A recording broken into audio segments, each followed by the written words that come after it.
Okay.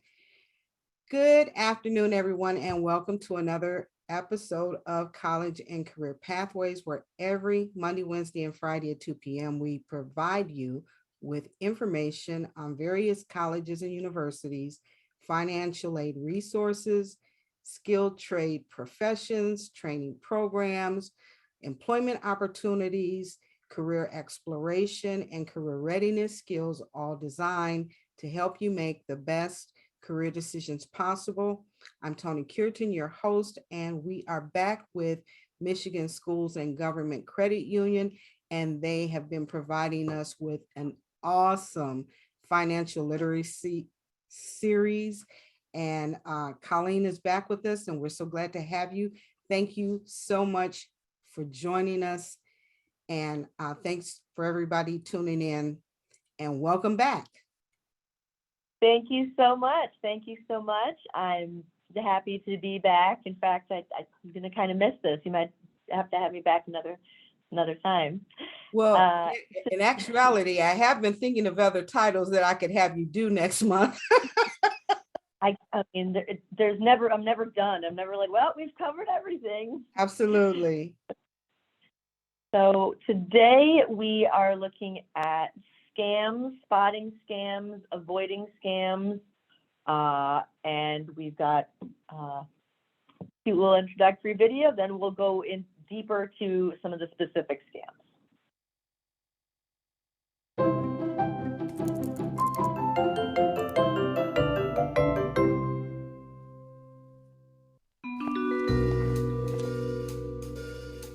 It had been a long night of work in the case, with only the sound of the driving rain against my window keeping me company. I was about to call it a night when the dame walked in. It's sunny and 11:30 in the morning. She was sharp, and her hair was strangely orange, like a pumpkin with a $5 spray tan. Hey, can you help me or not? I could tell by the look in her eye, and by the way she had blatantly just asked me, that this dame needed my help. And by me, I mean Inspector Badger, scam detective. Have you seen... Oh, I've seen it all. Every scam and fraud imaginable. Unexpected money and winnings, buyer-seller fraud, fake charities, dating schemes, get-rich-quick operations, threats and extortion, and identity theft. That looks very elaborate. There's a whole world of scam artists out there, pumpkin hair. It's Jen. And I've devoted my life to sniffing out every last one of the scam bags behind these schemes. It's a tough case for anyone. And by anyone, I mean me. Inspector Badger, scam detective. Can you walk me through some of these? Unexpected money and winnings are the classics. The scammer reaches out to you, posing as a lawyer or a contest organizer, or sometimes as a deposed prince of Nigeria. Then he gives you the good news. You've won a prize, or you've got an inheritance coming your way. Oh? But there's a complication. Oh no. You need to pay a fee or a lottery tax, or provide some personal banking information in order to claim the money. So you pay up, and then guess what? No prize? You're lucky if the scammer just takes the payment and runs. I've seen him empty out entire bank accounts before. No prize. If something seems too good to be true, it probably is. When it comes to buying and selling, the internet is a minefield of fake seller profiles. Fake selling histories, fake reviews, fake products? There are imposters all the way down the chain. Speaking of imposters, some of these scoundrels will go as low as impersonating or inventing charities, especially in the wake of a major disaster. Ugh, that's gross. Speaking of gross, in dating schemes, the scammer will pose as a love interest and build an emotional bond with his or her target. Then, suddenly, the new sweetheart asks for gifts, travel fare, or financial help with an emergency. The money gets transferred, the profile gets deleted, and the sweetheart disappears without a trace, leaving the target broke and broken-hearted. And once you're broke, you start getting desperate, which makes you an easy mark for job placement scams, pyramid schemes, and other get-rich-quick operations. That's so scary. You want scary? Threats and extortion are all about Fear! The scammer will often pose as an authority figure and threaten arrest or harm unless the target coughs up the cash. Ransomware falls under extortion too. A hacker will hold computer files hostage and insist you pay up. Last but not least, we have identity theft. Whether it's through a data breach or impersonating others, scammers will try to extract your personal information. That info can then be sold to other scammers, or used to access bank accounts, to claim government services, or to build convincing profiles in order to enact other nefarious schemes.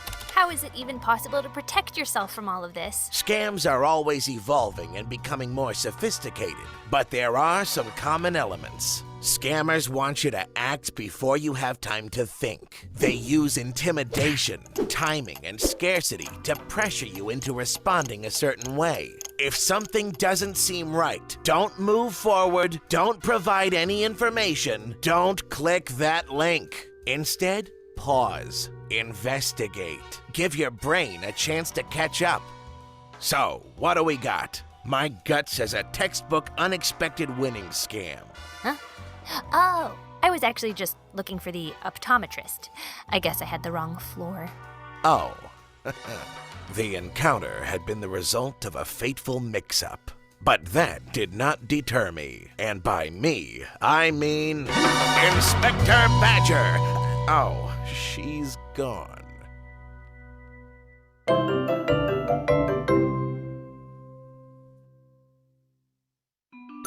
Inspector Badger. I won. Well, I don't remember entering a contest. No, you're probably right. Ready for my credit card number?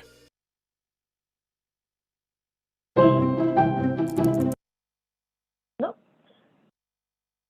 All right. That is two here. All right. Spotting scams. And this is a topic nobody likes to hear about. Everyone feels they're too smart for scams. You know, that's not going to happen to me. That doesn't happen to someone like me. But if that were the case, I wouldn't even be talking about it at all. I mean, it really does. And I have some specific examples at the end to share. 82 seconds is the amount of time it takes for someone to fall victim to a new scam, which we're going to look at why is it so fast? Why is it so, seemingly easy? If it's that easy, you think you might fall for it yourself, right? They are designed to trigger an immediate response. That 82 seconds. Hi, I need money immediately. Hi, I need an answer immediately. Hi, I need this issue resolved immediately. It's a Saturday. It's late at night. This is my last day, whatever it is. I mentioned with the predatory lending, I believe, if anyone on the phone or anyone wants you to sign right now, today, before you leave, you have to sign it. We want you to sign it. We want your debit card number. That's a red flag that anyone should be negotiable, should be willing to, explain things. So if a scam, or I should say, scams are the ones that are more likely to be, almost guilt triggering. You got to take care of this right away. You left this till the last minute. And of course, your reaction is, well, I want to fix that. I want to fix that. Familiarize yourself with warning signs because, again, they've done this many, many times. It's evolving. The reason we, get new money printed every so many years is because it gets counterfeited. It gets learned how to be counterfeited.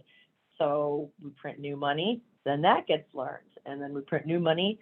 So same with scams. Once something starts working and people get wise to it, they'll move on to something else. So you really have to be looking for the red flags in general, as opposed to the specific, no, I never got an email from the Prince of Nigeria. Well, okay, that's great, but you don't only look for that. You may have gotten some other ones. Types of scams that were mentioned unexpected money. This one, I know I've mentioned with scholarships. Well, I suppose student loans too as well. Hey, we want to disperse your student loan. We've got all this money for you. Just give us your, account information. But definitely, oh, you won the scholarship. Congratulations. We assume you've probably been applying for multiple scholarships, and who's going to turn down a scholarship, right? Who's going to say, I don't think so. You want that money. Great, wonderful. I'll give you whatever information you want. I just need a release fee. Sure. You just $5. Sure. Charge my card $5 so you can get me that money. What's $5? Well, the point is it's not $5. The point is it's access to the debit card number. Once they have access to it, they can type in whatever they want. $5,000, $500. $5 is just what they're saying. So if you are receiving unexpected money, it's probably too good to be true.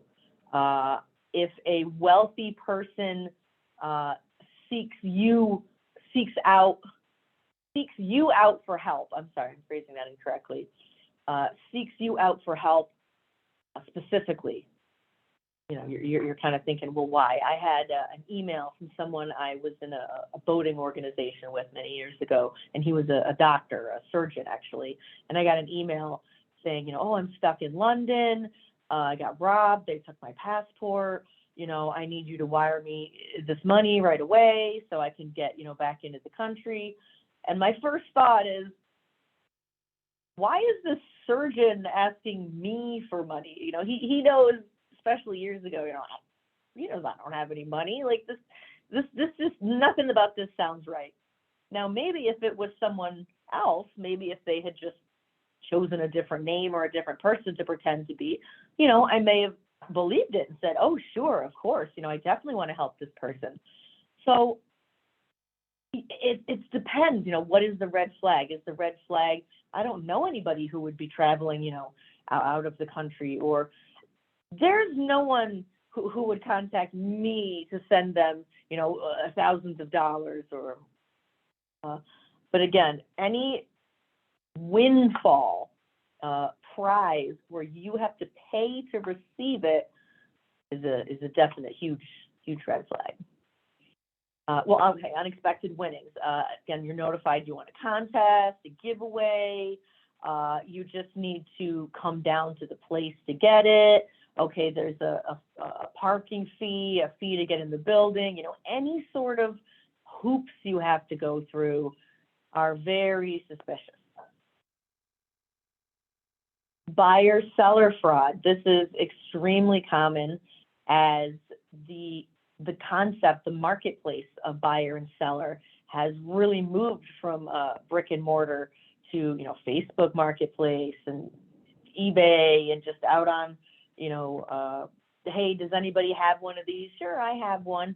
Craigslist. You can run into anybody. You can buy a laptop, a sewing machine, a car, from any random person, literally. How do you know the car runs well and doesn't have any issues? How do you know the laptop doesn't have, viruses on it? It's very scary to purchase anything without like a store guarantee or a warranty or, a unopened box, that you can feel confident about.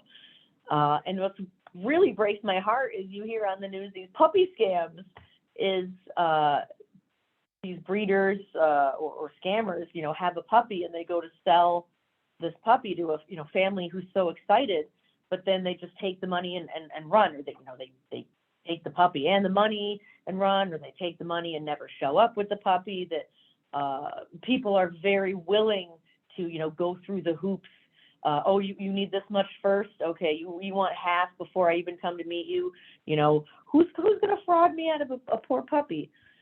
So I know those are true, and that's especially sad. Meeting in person, having a record of a sale, a check. If someone says, oh, I'll pay you on Venmo, or just send it to me and then I'll send you the money. No, you need your money first and then the product.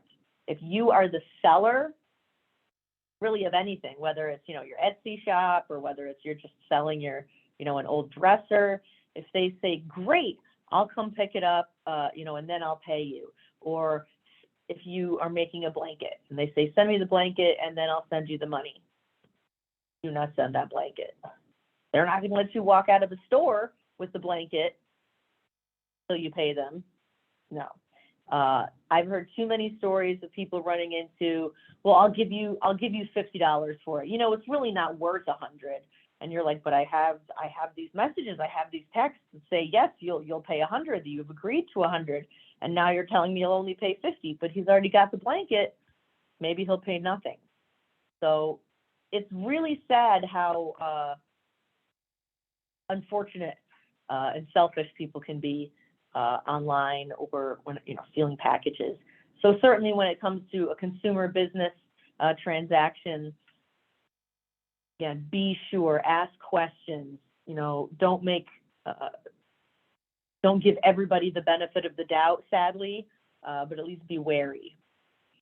Fake charities. This is again something else that just breaks your heart. You're thinking, who could possibly do this?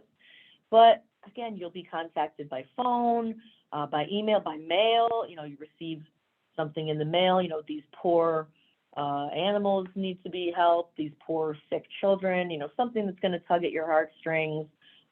Send any amount. Any amount is appreciated, because really, if they can just get a whole bunch of small amounts, that's great. I'm not going to spend my time trying to convince you to send $500. I'll just convince 100 people to send $5 each, right?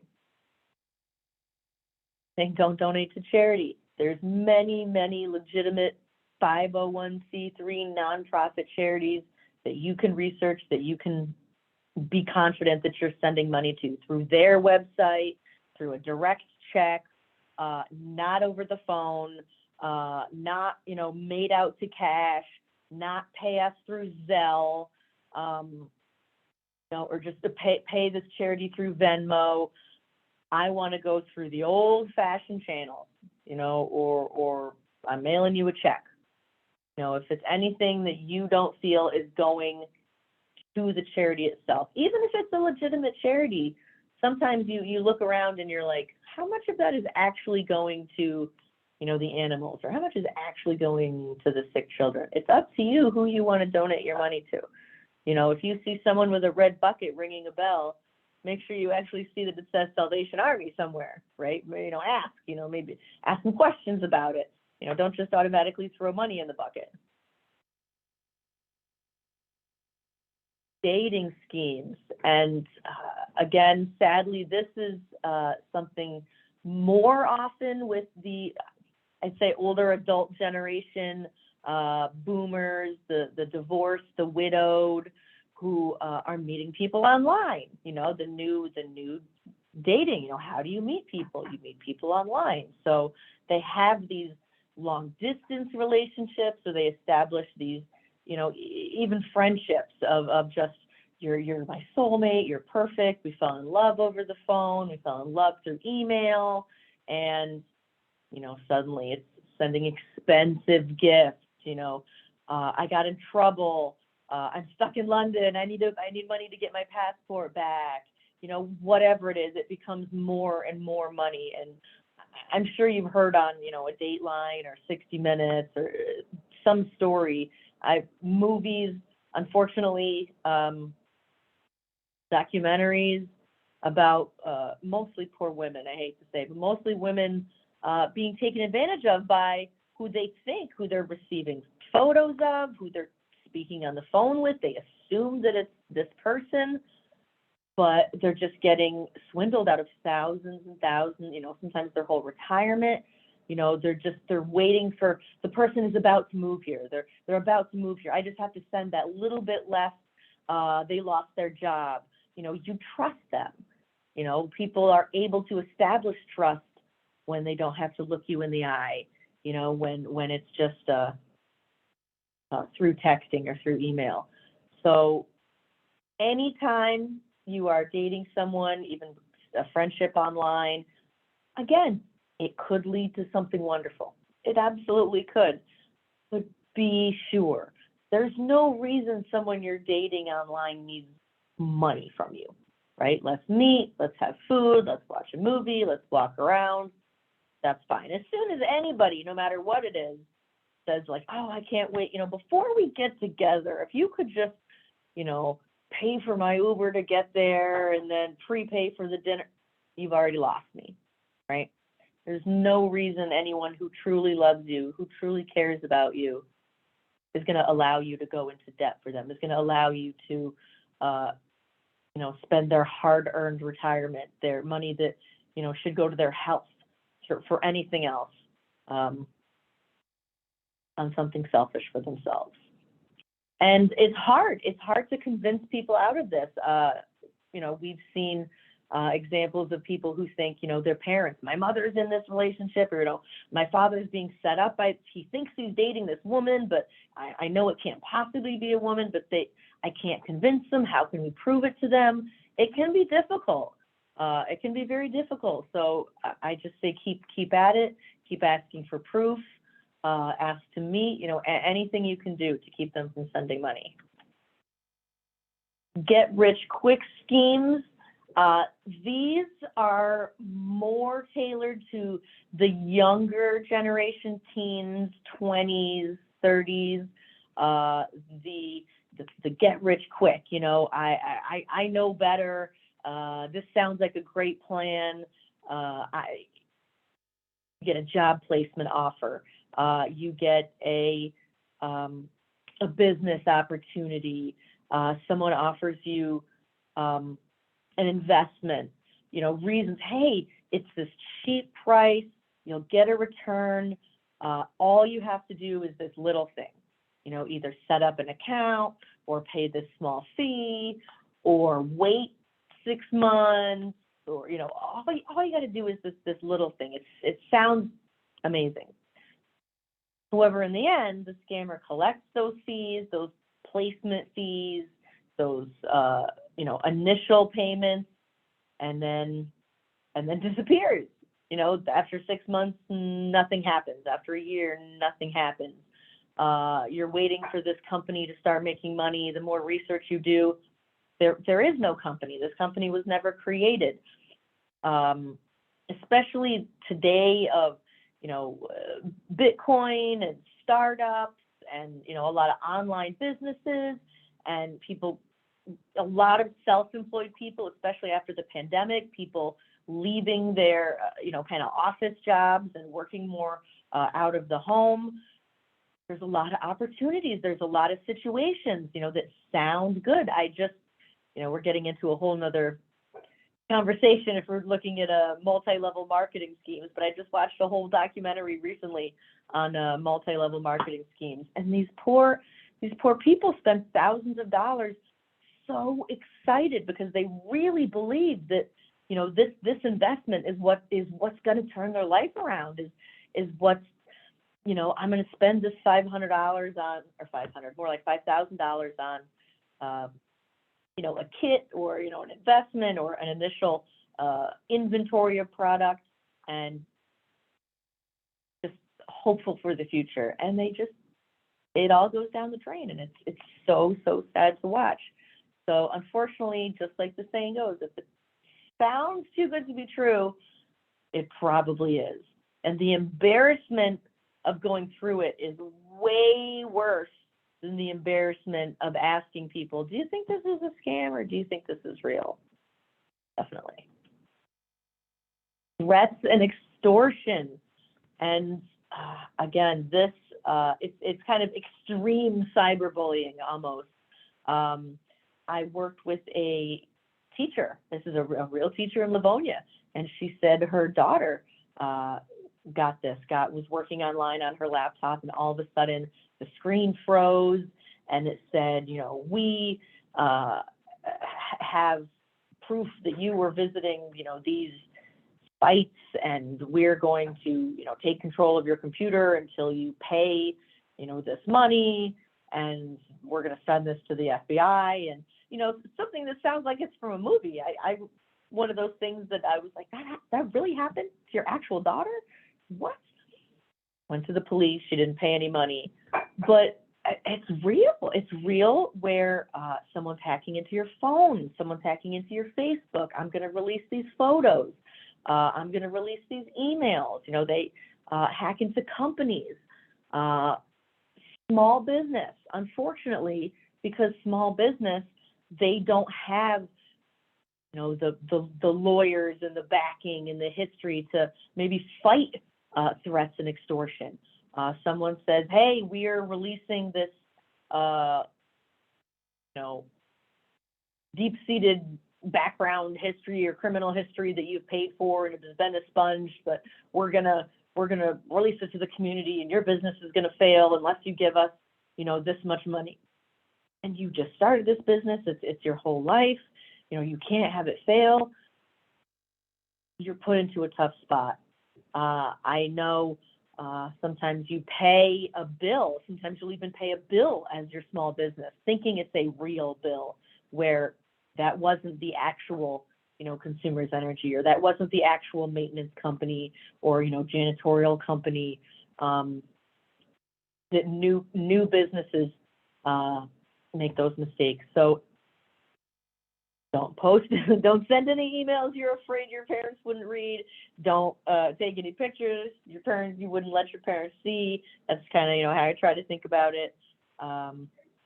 Anything that can be used against you shouldn't be, but it's illegal. And identity theft. I don't want to get too much into identity theft because our whole next workshop is kind of, well, not kind of, it is about identity theft and things to look for and how to avoid identity theft. But someone pretending to be you, you may not even know what's going on. You're giving information to someone so they can use it as you. You know, you think you're paying a bill, so you give your debit card information to someone over the phone so you can make a purchase. You can purchase, you know, something they're selling. But instead, they start ordering all kinds of things with your debit card number. They start applying for other credit cards. They, you know, use your name. A lot of times, services. Someone who can no longer get, you know, heat or water or electric in their name because of prior debts will open a fraudulent account in, you know, a child's name or a deceased person's name or, you know, your name, you know, where it looks like you are the person living there when in reality you're not. So it's sometimes an issue even for young people when they turn 18 or when they go to get their first car, they realize they have these debts, you know, that they haven't been paying for utilities that they never signed up for, you know, the utilities that were never theirs or never should have been theirs. So we're going to get more about identity theft because that's more happening without your knowledge. Scamming is that where you're like, oh, I should have known it. I should have seen it coming. I knew I shouldn't have done that. What to do if you are targeted, what to do if it happens to you, if it happens to a friend of yours. You might want to screenshot this or just take a moment, write it down. Internet crime complaint, Federal Trade Commission, FTC.gov. You can even go to Michigan.gov, Attorney General. There's a lot of scam information on Michigan.gov. Tons of information from the Attorney General's office. They want it reported. They can't promise anything is going to be, you know, anyone's going to be arrested. They can't promise anything will specifically be improved. But how do we know what the next step is? How do we try to stay ahead of it unless we know what's happening? If we're too embarrassed and we'd rather just lose the $200 than actually report it or tell anyone, report it. Call the police. Make a police report. Just make a police report. It's better that they can see a pattern, that they can, you know, maybe get repeat information from people, start to, you know, put something together. Document as much as you can. Some people you see, you know, they record phone calls. A lot of times, I'm sure you're not going to be recording your phone call. Screenshots of text messages, of emails, writing down a reference number. Can I get a reference number for this conversation? If you call and, for instance, were to say, oh, I have a question about this thing on my bill that doesn't make sense, and they explain it to you, and supposedly it's all figured out, and then you call a week later and reference that phone call, and they say, oh, we have no notes. You never called about that. And you're like, what are you talking about? Yes, I did. If you were to say, well, I have a reference number from that call, or I have a confirmation number from that call that they gave me, they should be able to, oh, I see, or now maybe it wasn't. So ask for any sort of confirmation ID or reference number. If something happens to you, again, tell your friends.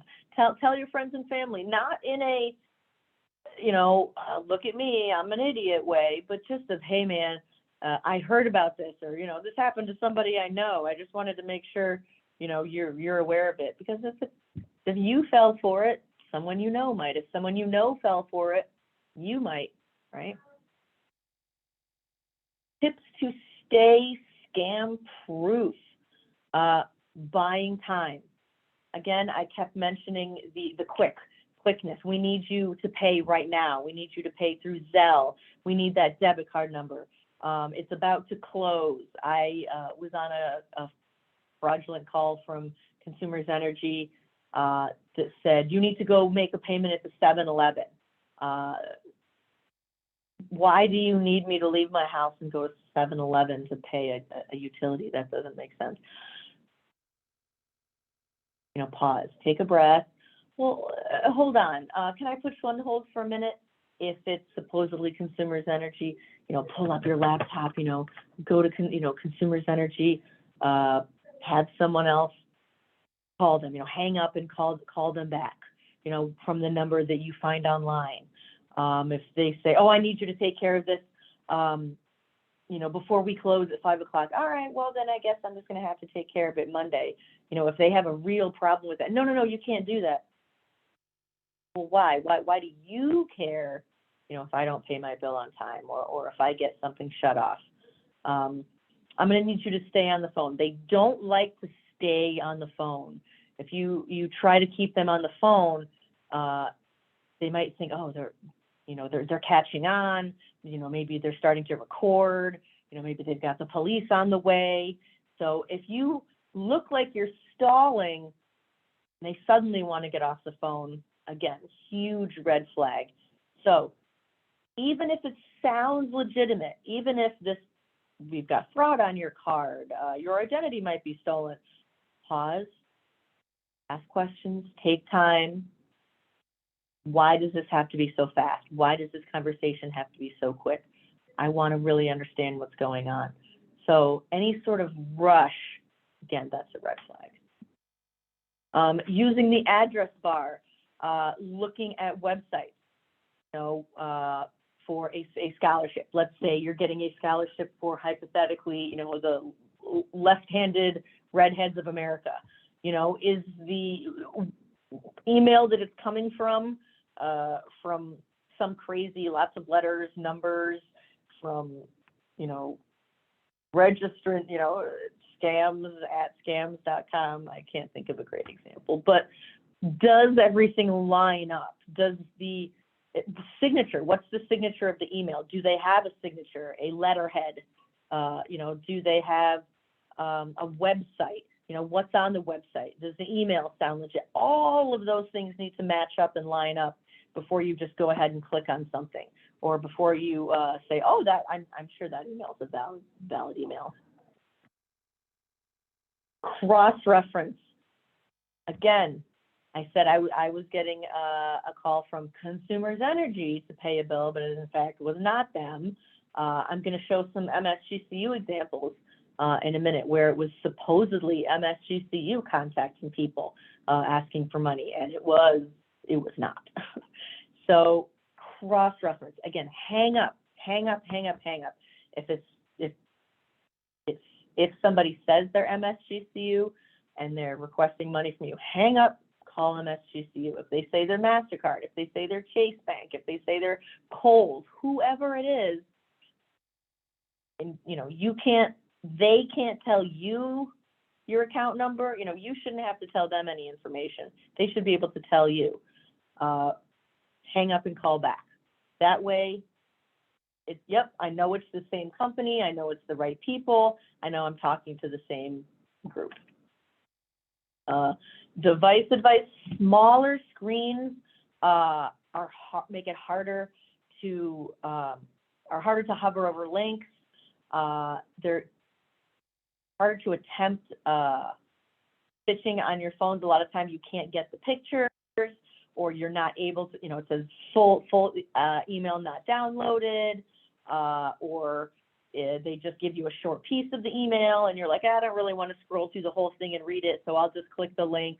You're more susceptible on the smaller devices. So just kind of keep that in mind of, if you would scroll through, read the whole email, don't look at just the address and make an assumption. Don't look at just the subject line and make an assumption, look at the email. Okay, I said I was going to show some examples. So here we go.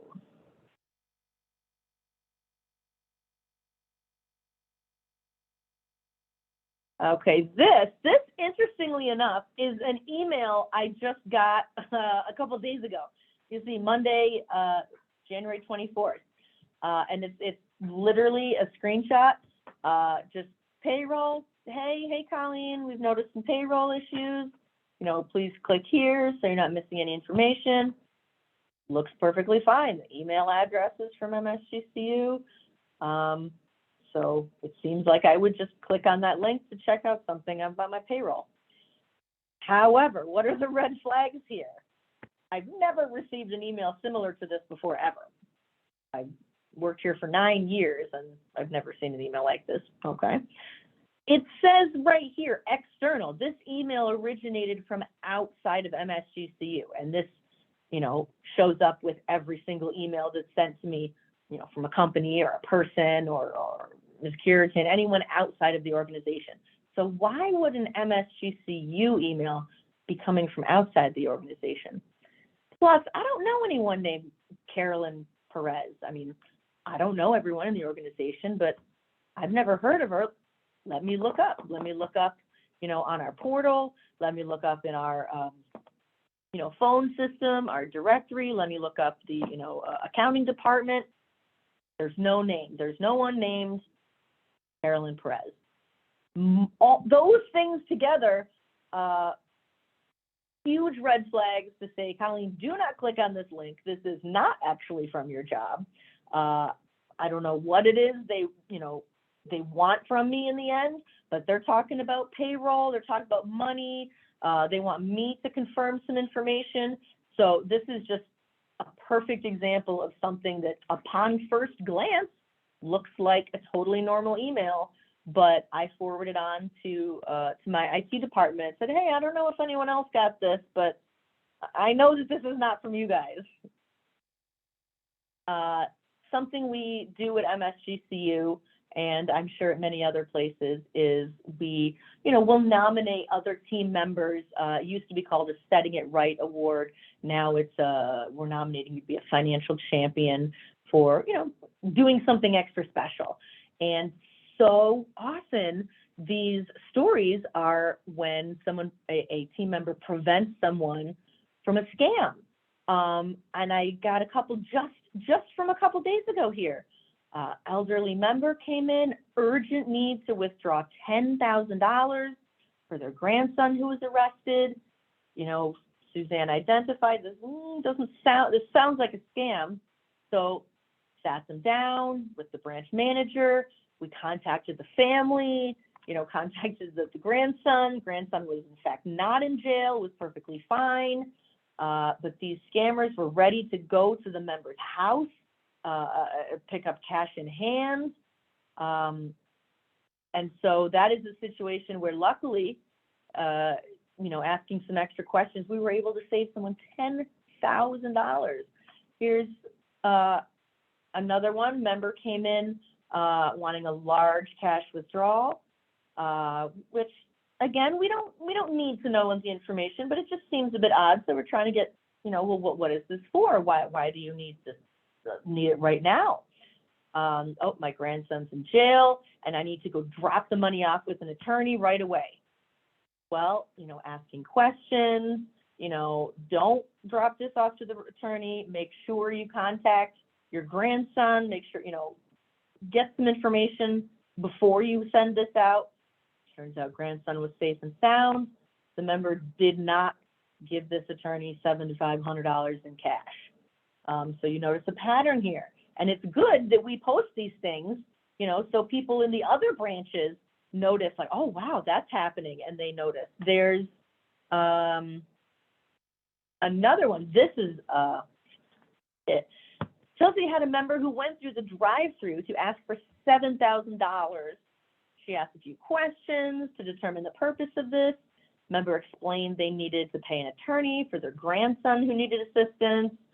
So we asked, well, what's the lawyer's name? We'd like to issue a cashier's check instead of cash. The member had no information about the lawyer, didn't have the name, didn't have any information about it. So, did not issue them the cash. Put some notes in the account, said this seems odd. Also contacted ERM, which is our Enterprise Risk Management, basically our fraud department, to let them know about the situation. The members then drove to a different branch and told a similar story to a different branch, trying to get the $7,000. But luckily, the person at that branch saw the notes in the account, called the grandson, got a hold of them, and were able to convince the member they were not in jail. And it really blows my mind how often, there's another long one, but again, just from January 14th, $15,000. I blows me away how much money, we're saving people from spending. And those are just the ones we catch. Those are the ones we're proud to say, we catch, but we can't catch them all.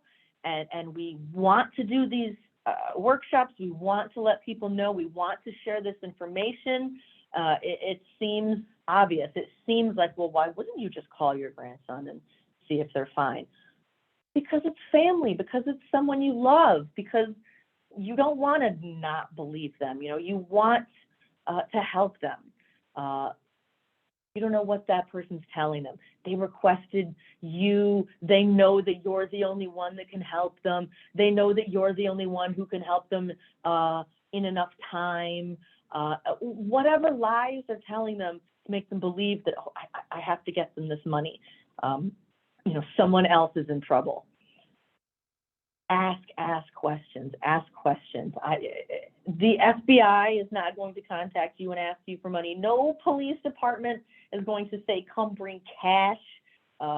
This one asked, they wanted them to transfer it into Bitcoin first. It's really unbelievable. So I thought that would be interesting just to share a couple of the examples of things that have happened in real life by real members right in this Macomb, Oakland area. Were there any questions on scams, looking out for scams, avoiding scams? I'm sure there's 1,000 stories we could all share, unfortunately, but hopefully we have some stories as well of when we noticed, we noticed that was a scammer, so we hung up, or we noticed that this was a fraudulent check, so we tore it up before we tried to cash it. Excellent presentation, Colleen. And I commend you guys for taking a moment and saying, wait a minute, before you release money and these people wind up getting taken advantage of. I can't even imagine how many times you go to a bank or a credit union and the person is just oblivious and shoots you that money and you're off. You know, that truly is awesome. And you guys really should be commended for watching our backs, you know, because sometimes sometimes you are in a desperate situation and it makes you extremely vulnerable and prime for unfortunate people in society that thinks it's okay to take advantage of someone else's hard work, you know, and Yeah. you know, I have, my husband had a friend who received a call urgently requesting monies for lottery winnings. And so my husband told him, dude, that's a scam, don't do it. But because the guy was in a financial situation where he could really have used that large sum of money that he was supposed to get, he followed through and wound up at the end of the day being scammed out of $5,000. And my husband and I just shake our heads because, you know, what can you do? You can't make anybody do anything. And he's like, dude, don't do it. You know, it's a scam. It's a scam. No, it's not. No, it's not. And insisted that it wasn't. And so he followed through and came out worse than what he was before it started, you know. Right. And it's important for everyone to understand you can be taken advantage of depending upon, you know, where you are mentally. If you're in a desperate spot, then it's real easy, you know. Nothing is free. There is nothing free. Somewhere along the line, somebody paid for whatever it is you're being offered. So you have to think about that, you know. Who's going around giving away money? Nobody, you know. We would all be in line, you know. But Yeah. you know, you really do. You have to stop and think logically. Why am I the lucky one today? You know. Right. It's hard. These are intelligent people. You know, I'm sure your husband's friend is a grown, intelligent person, but again, like you said, they need it to be true. And you can't even say he'll never do something like that again, you know, because they try a different angle. So, you know, we just share stories so that hopefully, you know, someone who gets a call with the lottery says, it sounds an awful lot like oh yeah, I heard oh yeah. at workshop. So I personally have gotten phone calls saying, if I don't do X, Y, and Z, the police will come. And laughingly, I say, okay, send them.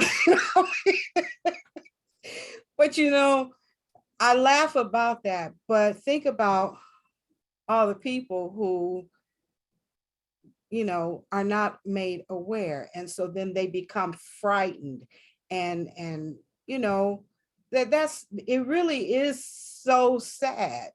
You know, it really is so sad.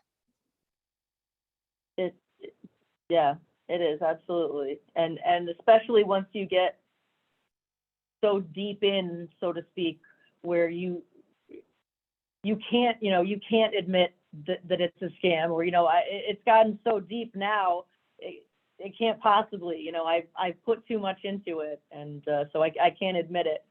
But yeah, it's just, we all will make a mistake and trust the wrong person at some point, but if we can minimize it and lose the least and help as many as we can, excellent, because unfortunately it's still going to keep happening. Wow, that's unfortunate. Well, that's all our time for today, you guys. Thanks so much for tuning in, and we'll see you all next time. Everybody have a great rest of their day. Have a great day, everyone. Bye. Bye. So Colleen, so much for that.